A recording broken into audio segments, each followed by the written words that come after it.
अमीर पड़ोसन के स्विमिंग पूल में चुपके से नहाने वाला गरीब परिवार। दोपहर का वक्त था। किंग्स विला के आलीशान गार्डन में बड़ा सा स्विमिंग पूल था। वहाँ माया के दोनों बच्चे पूल किनारे बैठे थे। मम्मी प्लीज आज पूल साफ करवाओ ना, इस गर्मी में दिमाग खराब हो गया है, बहुत मन हो रहा है नहाने का। हाँ मम्मी प्लीज साफ करवा दीजिए ना, कितने दिन से आपको बोल रहे हैं लेकिन आपको भी टाइम नहीं मिलता है कि आप कुछ बोले। और डैडी की तो छोड़ो, उनको तो टाइम ही नहीं है हमारे लिए। ओहो मेरे बच्चों गुस्सा मत हो, तुम नहाओगे, पर अंश तुम्हारे लिए स्विमिंग पूल बहुत बड़ा है, तुम तो अभी बहुत छोटे हो। तो क्या हुआ मम्मी, मैं लाइफ जैकेट पहनूंगा ना। हाँ हाँ मेरा बेटा कितना होशियार है, अभी साफ करवाती हूँ। अरे ओ रामू जरा इधर आओ। मैडम की आवाज सुनते ही दो नौकर दौड़ते हुए आते हैं। गेट पर खड़ा गार्ड महेश दूर से चुपचाप ये सब देख रहा होता है। देखो बच्चों का बड़ा मन हो रहा है तो स्विमिंग पूल की सफाई करना है और उसे पूरा अच्छे से साफ कर देना, ताकि मेरे बच्चे वहाँ पे आराम से नहा सकें, ठीक है? उन्हें धूप परेशान ना करे। जी मैडम, आप बिल्कुल भी फिक्र ना करें, मैं अभी साफ करवा देता हूँ। थोड़ी देर के बाद दूसरा नौकर हाथ में ठंडा जूस और स्नैक्स लेकर आता है और दोनों अमीर बच्चे लाइफ जैकेट पहनकर पूल में कूद जाते हैं। तभी माया की पड़ोसन कामिनी अपनी बालकनी से झांकती है। वाह माया, बच्चे खूब आराम से एंजॉय कर रहे हैं, तुम्हारी किस्मत में तो ये एंजॉयमेंट है, हर किसी को नहीं मिलती हंसी किस्मत। सही कह रही है आप कामिनी जी, हर किसी को नहीं मिलती ये किस्मत, और मुझे मिली, मेरे बच्चों को मिली, तो फिर एंजॉय करना तो बनता है ना। वैसे मेरे बच्चों को स्विमिंग पूल बहुत पसंद है, इन्हीं के लिए तो हमने इतना बड़ा स्विमिंग पूल बनवाया है। जैसे ही गर्मी आती है ना, पूरा पूरा दिन इसी में गुजार देते हैं। हाँ। दोनों अमीर औरतें बात कर ही रही होती हैं कि तभी गली में एक ऑटो आकर रुकता है। महेश अपने परिवार को गांव से शहर ले आया था। ये कौन आ गया गली में? जरूर इस गरीब खाने में कोई नया किराएदार आया होगा। वैसे इस हाई सोसाइटी में ना ये 2-3 छोटे घर ना बड़े ही अजीब लगते, पूरा लोग खराब कर देते हैं। हाँ लेकिन कोई कर भी क्या सकता है ना, आने दो, हमें क्या। माया महेश के परिवार को नहीं देखी थी, इसलिए वो उसे चीन नहीं पाती है। ऑटो से महेश, उसकी पत्नी राधा, बेटी इच्छा और बेटा अर्जुन उतरते हैं। उनके आसपास सामान के नाम पर 2 बक्से और छोटा मोटा घरेलू सामान है। अरे वाह मम्मी, ये नया घर तो हमारे पुराने घर से बड़ा है ना?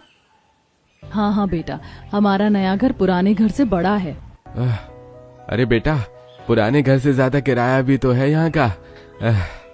अब यहाँ रहने के लिए मुझे दुगना काम करना पड़ेगा। अब चलो अंदर सामान रखो। शाम ढल चुकी थी। गरीब परिवार अपने नए घर की शिफ्टिंग में लगा हुआ था। सारा सामान अभी बिखरा पड़ा था। राधा पहली बार चूल्हा जलाती है। बच्चों आज नए घर में हम पहली बार खाना खाएंगे। आज मैं चूल्हे की गर्मा गर्म रोटियां बना रही हूँ। मम्मी ये नया घर बहुत अच्छा लग रहा है मुझे, कम से कम यहाँ छत तो पक्की है। इस घर में तो मम्मी पक्की दीवार भी है, पिछले वाले घर में तो ईंट थी तो कुछ चिपकता नहीं था। मम्मी मैंने जो ड्राइंग बनाई थी हमारी फैमिली की, वो यहाँ लगा दूं? हाँ हाँ बेटा, क्यों नहीं, बिल्कुल चिपका दो। अरे बिल्कुल लगाओ बेटा, लेकिन याद रखना इस पक्की छत और पक्की दीवार के लिए तुम्हारे पापा को भी पक्का काम करना पड़ेगा। चलो अब खाना खा लेते हैं, कल की तैयारी भी तो करनी है। अर्जुन अपनी जेब से एक मुड़ा हुआ पेपर निकालता है जिसमें मम्मी, पापा, दीदी और उसकी तस्वीर बनी है। वो उसे बड़ी मासूमियत से दीवार पर चिपका देता है। दूसरी तरफ उस आलीशान बंगले में रॉयल अमीर फैमिली डाइनिंग टेबल पर बैठी थी, जो अलग अलग तरह के महंगे फूड से सजी हुई थी। ये आपके लिए है साहब, आपने कहा था ना आपको बिल्कुल सिंपल खाना चाहिए, बिना स्पाइसेस का। ये आपके लिए।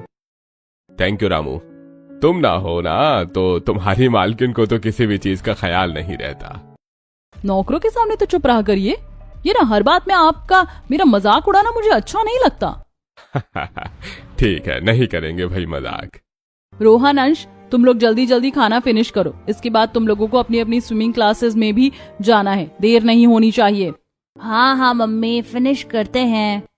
रोहन और अंश भी स्विमिंग क्लासेस के लिए बड़ी सी गाड़ी में चले जाते हैं। शाम ढलते हैं। महेश के घर में सब लोग नीचे एक चटाई बिछाते हैं और चारों फैमिली मेंबर बैठकर कुछ रोटियां और थोड़ी सी सब्जी बहुत खुशी खुशी खा रहे होते हैं।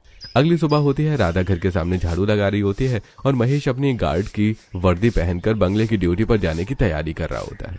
जी संभल कर जाइएगा, आज नया दिन है, अच्छे से ड्यूटी कीजिएगा। हाँ राधा, तुम बच्चों का ख्याल रखना, मैं गेट पर जा रहा हूँ। तभी दोनों बच्चे इच्छा और अर्जुन स्कूल की यूनिफॉर्म पहनकर बाहर आते हैं। तभी उनकी नजर सामने वाले बंगले के अंदर बने स्विमिंग पूल पर पड़ती है, जहां माली पेड़ों में पानी दे रहा होता है। दीदी दीदी देखो वो क्या है, इतना बड़ा गड्ढा और उसमें इतना सारा नीला पानी। मुझे भी नहीं समझ में आ रहा है अर्जुन, ये क्या है इतना बड़ा सा। कभी गौर से देखेंगे, अभी तो चलो स्कूल के लिए देर हो रही है, पापा डांटेंगे। दोनों बच्चे अब स्कूल के लिए निकल जाते हैं। तभी पड़ोस की एक औरत शारदा राधा के पास आती है। अरे बहन नहीं आई हो क्या यहाँ? कल ही दिखी थी।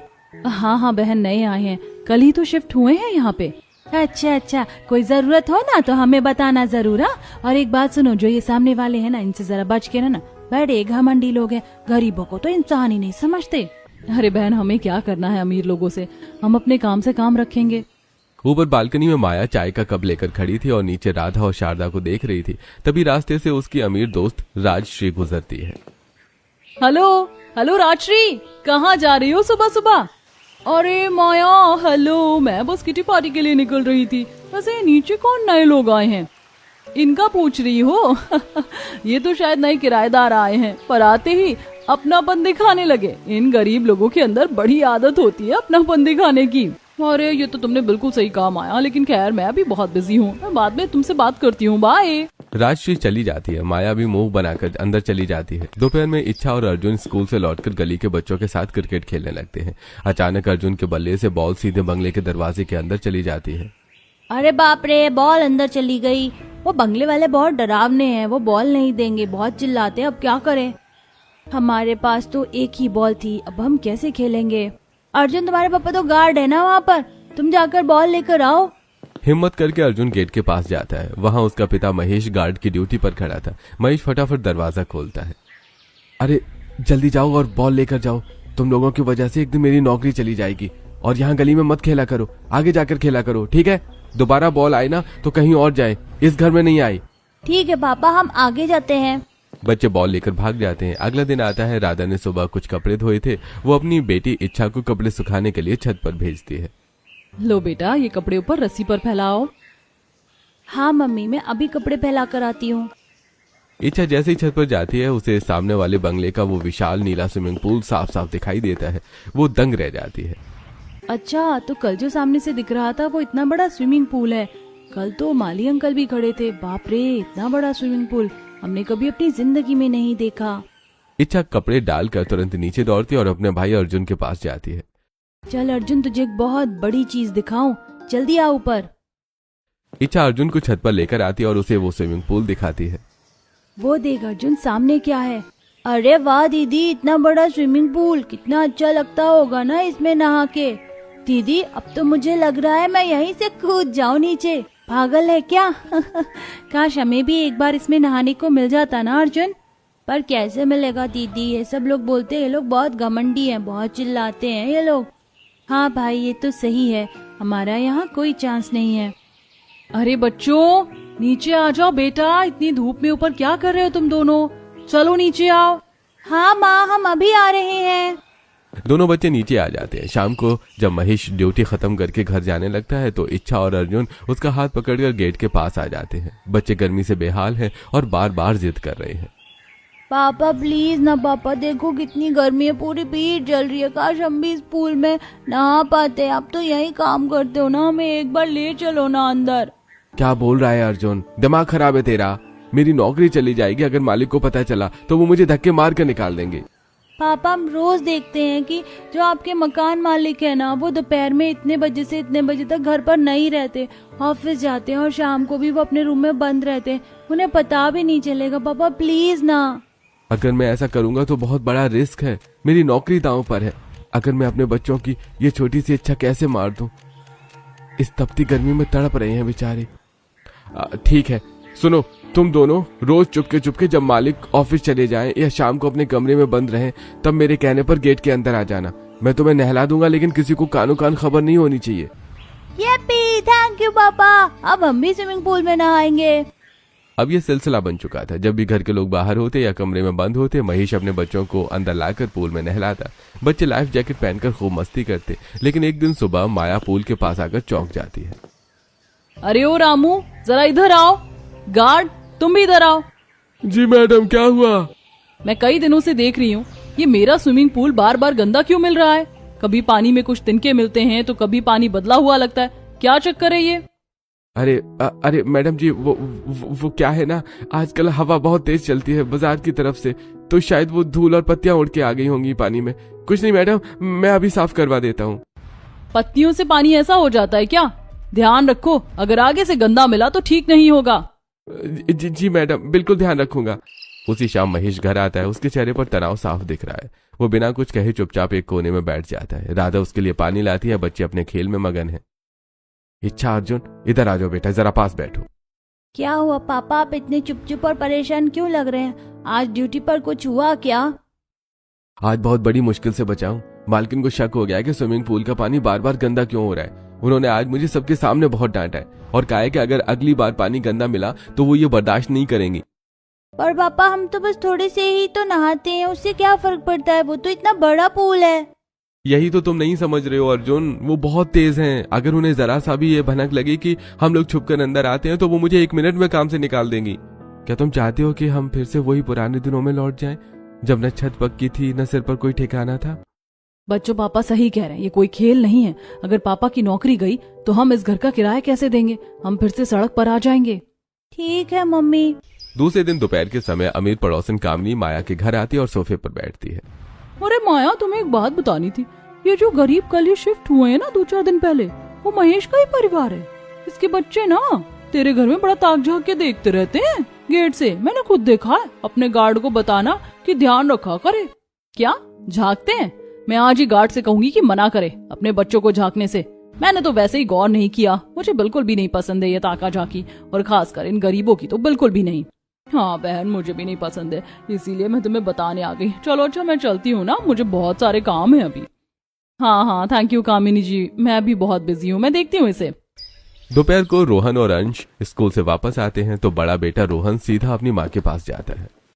मम्मी प्लीज पूल को ना अच्छे से क्लीन करवा दीजिए ना, आज शाम को मेरे दोस्त आएंगे और आज हमारी पूल पार्टी है। ओके बेटा, मैं अभी नौकरों से कहकर साफ करवा देती हूँ, तुम तैयारी करो। पूल पार्टी, वाह, तब तो मजा ही मजा है। भैया, क्या हम लोग भी इनवाइटेड है आपकी पार्टी में?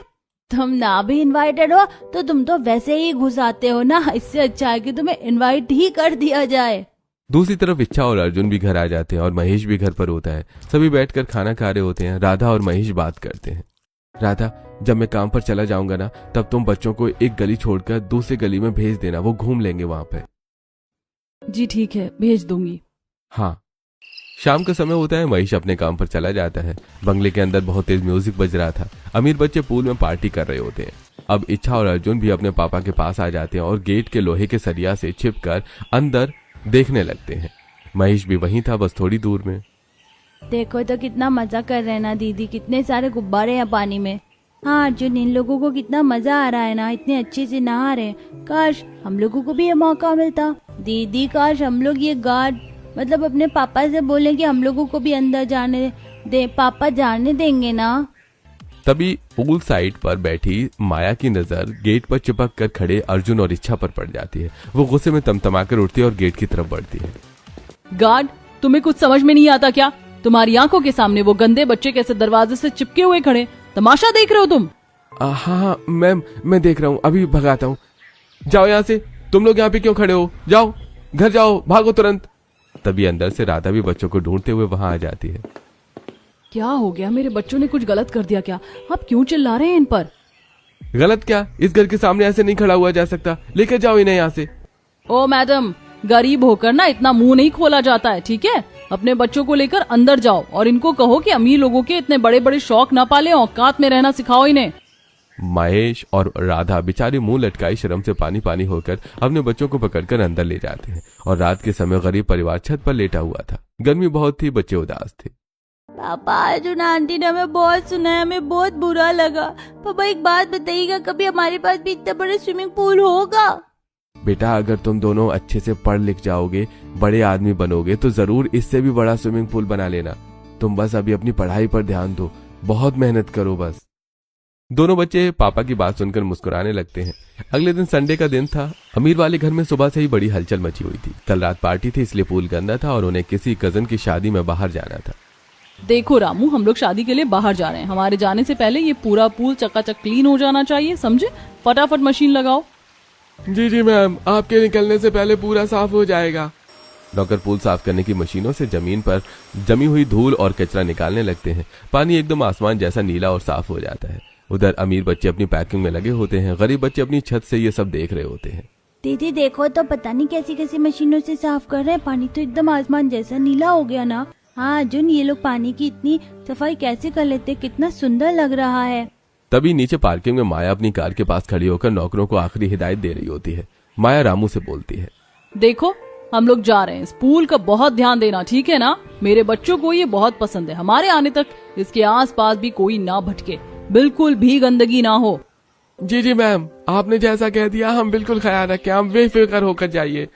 माया और उसका पूरा परिवार कार में बैठकर शादी के लिए चला जाता है। दोपहर के समय पड़ोसन शारदा राधा के घर आती है। राधा बिस्तर पर बैठी होती है और शारदा से बातें करने लगती है। अरे राधा, तुझे पता है वो पड़ोसन है ना, वो बड़े बंगले वाली, सुना है उसका पूरा परिवार कहीं 2-3 दिन के लिए बाहर गया है। उससे हमें क्या करना है बहन, वो लोग कहीं भी जाएं, हम तो अपने घर पर ही रहते हैं। अर्जुन और इच्छा घर के बाहर से ये बातें सुन लेते हैं। तभी अर्जुन अपने पिता के पास जाता है जो बंगले के पास खड़े होते हैं। पापा प्लीज पापा, आज तो वो घमंडी आंटी भी नहीं है, कोई भी नहीं है बंगले में। धूप देखो कितनी तेज है, मेरी पीठ पर घुमौरियां हो गई हैं, जल रही हैं। पापा प्लीज हमें बस 5 मिनट उस पूल में नहाने दो ना प्लीज पापा। हाँ पापा, अर्जुन रात भर सो नहीं पाया गर्मी से, हम चोरी छिपे नहाएंगे, पानी गंदा भी नहीं करेंगे। प्लीज पापा, आज मौका मिला है, अब तो गेट पर ही हो ना, कोई नहीं देखेगा। तुम दोनों का दिमाग खराब हो गया है क्या? अगर मालकिन को पता चला तो मेरी नौकरी चली जाएगी, मुझे जेल भिजवा देंगी वो औरत। नहीं बेटा नहीं। प्लीज पापा बस 5 मिनट, हम कभी कहीं घूमने नहीं जाते प्लीज। अपने बच्चों के मुरझाए चेहरे और अर्जुन की पीठ पर गर्मी की घुमौरियां देखकर महेश का दिल पिघल जाता है। वो अपनी नौकरी का डर भूल जाता है। ठीक है मेरे बच्चों, रो मत, मालिक लोग तो बाहर गए हैं, तुम दोनों चुपचाप अंदर जाओ, मैं गेट पर खड़ा होकर पहरा देता हूँ। कोई भी आएगा तो मैं तुरंत इशारा करूंगा, बाहर आ जाना, सिर्फ 5 मिनट। थैंक यू पापा, आप दुनिया के सबसे अच्छे पापा हो। चलो अर्जुन। इच्छा और अर्जुन दौड़ते हुए पूल के पास जाते हैं। पूल साइड पर हवा भरे छोटे ट्यूब्स और लाइफ जैकेट्स रखी होती हैं। अर्जुन फटाफट एक लाइफ जैकेट पहन लेता है और दोनों पूल में कूद जाते हैं। आहा दीदी, कितना ठंडा पानी है, मजा आ गया, देखो मैं तैर रहा हूँ। हाँ अर्जुन, कितना अच्छा लग रहा है ना, काश हम हमेशा यहीं रहते। महेश गेट पर खड़ा अपने बच्चों को खुश देखकर मुस्कुरा रहा होता है, लेकिन उसका दिल जोर जोर से धड़क रहा होता है। तभी रास्ते में विक्रम की गाड़ी अचानक रुकती है। अरे यार मैं क्या करूं, जो ऑफिस के काम की मेन फाइल थी वो तो मैं घर के स्टडी रूम में ही रह गई है। अब उसके बिना तो मीटिंग नहीं हो सकती, मुझे वापस घर जाना होगा। विक्रम वापस कार को बंगले की तरफ मोड़ देता है। विक्रम और माया कार से उतरते हैं। अंदर से बच्चों के हंसने की आवाज आ रही होती है। माया सीधे पूल की तरफ भागती है। ये क्या बदतमीजी है, किसकी इजाजत से तुम गंदे कीड़े मेरे घर में घुसे हो? ये क्या कोई पब्लिक प्लेस है? इच्छा और अर्जुन पानी के अंदर ही डर से जम जाते हैं। अर्जुन अपनी दीदी के पीछे छिप जाता है। महेश दौड़ता हुआ अंदर आता है और माया के पैरों में गिर जाता है। मैडम जी मुझे माफ कर दीजिए, सॉरी मैडम, बच्चे बहुत जिद कर रहे थे, गर्मी से तड़प रहे थे, हमें सिर्फ 5 मिनट ही हुआ है मैडम, मेरी गलती है, बच्चों को मत डांटिए। 5 मिनट? अगर मैं सही टाइम पे ना आती तो पता नहीं और क्या क्या होता इस घर पे। मेरा घर है कोई पब्लिक पार्क है क्या? 4 दिन हुए हैं तुम्हें यहाँ आए और तुमने घर को अखाड़ा बना दिया। और इस पूल में घुसने की हिम्मत कैसे की तुम लोगों ने? इसमें हम किसी को नहीं घुसने देते, ये पूल सिर्फ हमारे लिए बना है। डैडी ने पुलिस में दे दो। महेश, तुमने मेरा भरोसा तोड़ा है। अपनी लाचारी के लिए तुम मेरे घर की प्राइवेसी खराब नहीं कर सकते। तुम इसी वक्त अपने बच्चों को लेकर मेरे घर से बाहर निकल जाओ। तुम काम से निकाले जाते हो। जितनी देर तुम लोग यहाँ रहोगे मैडम का गुस्सा बढ़ेगा। निकलो यहाँ से। इतनी तेज शोर सुनकर मोहल्ले के लोग भी गेट पर इकट्ठा हो जाते हैं। सब बातें बनाने लगते हैं। अरे ये क्या बदतमीजी है भाई, किसी के घर में बिना पूछे घुसना है। ऐसे गरीब लोगों को तो कड़ी सजा मिलनी चाहिए। शर्म नहीं आती इन लोगों को। महेश और राधा अपने बच्चों को हाथ पकड़कर रोते हुए अपने घर की तरफ चले जाते हैं। शाम को महेश कोने में बैठा रो रहा था। दोनों बच्चे अपने मम्मी पापा के पास आते हैं। पापा पापा प्लीज हमें माफ कर दीजिए, हमारी वजह से आज आपको भी कितना कुछ सुनना पड़ा ना पापा, आपकी नौकरी भी चली गई। हाँ पापा हमें माफ कर दो, हमें तो लगा था थोड़ी देर नहा लेंगे, पर उस आंटी ने हमें कितना जलील कर दिया। कोई बात नहीं मेरे बच्चों, तुम्हारी गलती नहीं है, मेरी किस्मत ही खराब है। अब मैं कोई दूसरी नौकरी ढूंढूंगा। उस दिन के अपमान ने मेरे बच्चों की खुशी भी छीन ली है। मैं अपने बच्चों को ऐसे रोते हुए नहीं देख सकती। मुझे इनके लिए कुछ करना ही होगा। तभी राधा की नजर घर के बगल में पड़े कुछ प्लास्टिक के बड़े टुकड़ों, तिरपाल और बांस के डंडों और ईंटों पर पड़ती है। उसके मन में ख्याल आता है। अगले दिन सुबह कबाड़ी वाला आता है। राधा उसे एक बड़ा प्लास्टिक का वाटरप्रूफ कवर खरीद लेती है। दोनों बच्चे स्कूल चले जाते हैं। राधा और महेश मिलकर आंगन में ईंटों को गोल घेरे में सजाते हैं। फिर उसके बीच में वो मोटा नीला प्लास्टिक का तिरपाल बिछा देते हैं। महेश पाइप से उसमें पानी भरने लगता है। दोपहर में बच्चे स्कूल से आते हैं। ये क्या है मम्मी, ये क्या बनाया आपने? बेटा, ये हम दोनों ने तुम्हारे लिए छोटा सा स्विमिंग पूल बनाया है। वैसा आलीशान तो नहीं है और शायद उतना मजा भी ना आए, पर कुछ तो तुम्हें अच्छा लगेगा। जाओ कपड़े बदल लो। बहुत अच्छा है मम्मी, ये तो सबसे सुंदर है। दोनों बच्चे फटाफट कपड़े बदल कर उस तिरपाल वाले पूल में कूद जाते हैं और पानी उड़ाकर हंसने लगते हैं। महेश और राधा उन्हें देखकर खुश होते हैं। तभी बाहर से मंदाकिनी गुजरती है और मुंह बनाती है। देखो तो जरा क्या तमाशा कर रखा है, कैसे उन बच्चों को तिरपाल में नहला रही भाई। जब नहीं अफोर्ड कर सकते हो तो क्या जरूरत है स्विमिंग पूल की, डायरेक्ट एक बाल्टी पानी डाल लो ना। ऐसे गरीब बच्चों को ये सारे शौक पालने भी नहीं चाहिए। लेकिन तभी पड़ोसन शारदा अंदर आती है और राधा की तारीफ करती है। अरे वाह बहन, तुम्हारा दिमाग तो कमाल का है। इस गरीबी में भी अपने बच्चों को हर खुशी देने की चाह रखती हो, यह बड़ी बात है। क्या करें बहन, अब इतने गरीब हैं हम बहुत बड़ा तो नहीं कर सकते, पर अपने इस देसी जुगाड़ से बच्चों के चेहरे पर मुस्कान तो ला ही सकते हैं ना। इन्हें अपने माँ बाप का प्यार दिख रहा है इसमें, यही काफी है। कुछ दिन बीत जाते हैं। उधर बंगले में बच्चे फिर से पूल में नहा रहे होते हैं। माया सोफे पर बैठी होती है। रामू फोन पर बातें करते करते गेट की तरफ चला जाता है और माया भी अंदर चली जाती है। तभी विक्रम बाहर आता है। माया, बच्चे कहाँ हैं? बाहर धूप तेज हो रही है। अरे बच्चे बाहर पूल में ही है, नहा रहे हैं, तुम फिक्र मत करो।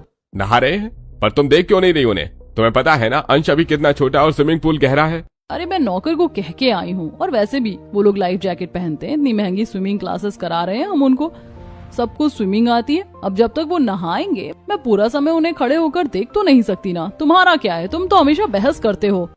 इतना बोलकर माया अंदर चली जाती है। दोनों बच्चे आराम से पूल में खेल रहे होते हैं कि तभी अचानक खेलते खेलते छोटे अंश के लाइफ जैकेट का लॉक खुल जाता है और जैकेट उससे अलग होकर तैरने लगती है। अंश गहरे पानी की तरफ चला जाता है और डूबने लगता है। रोहन मोबाइल देखने में बिजी होता है। भैया भैया बचाओ, मम्मी डैडी।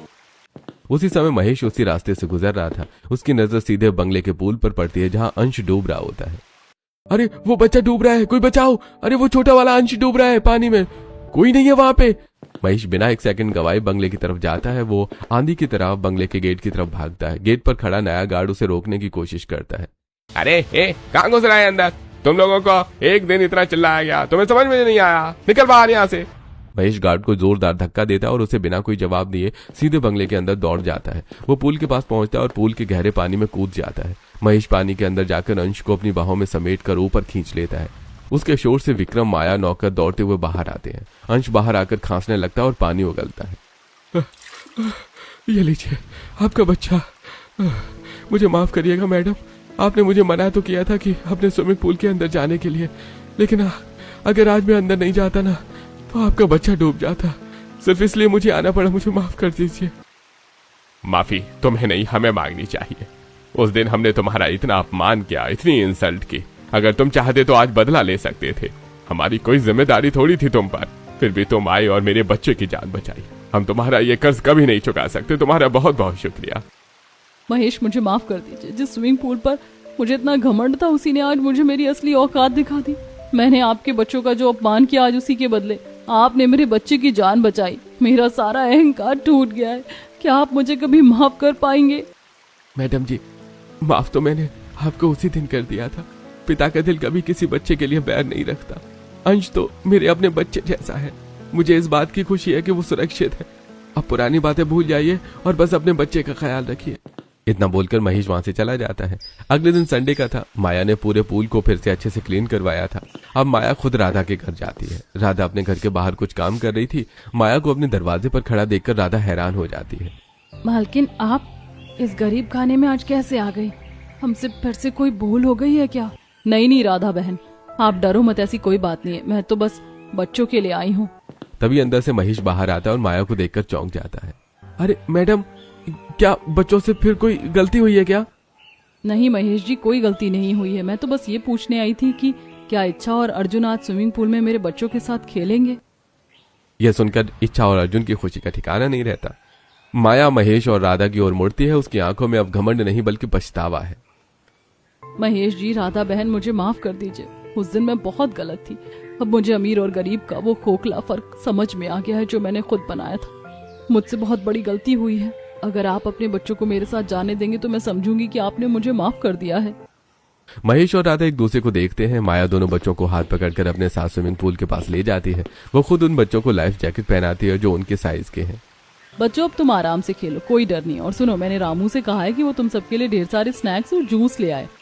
पूल के किनारे बच्चों की खिलखिलाहट गूंज रही थी और माया उन्हें प्यार से देखते हुए देख रही थी।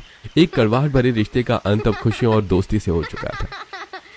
ये लीजिए बच्चों, गर्मा गर्म समोसे।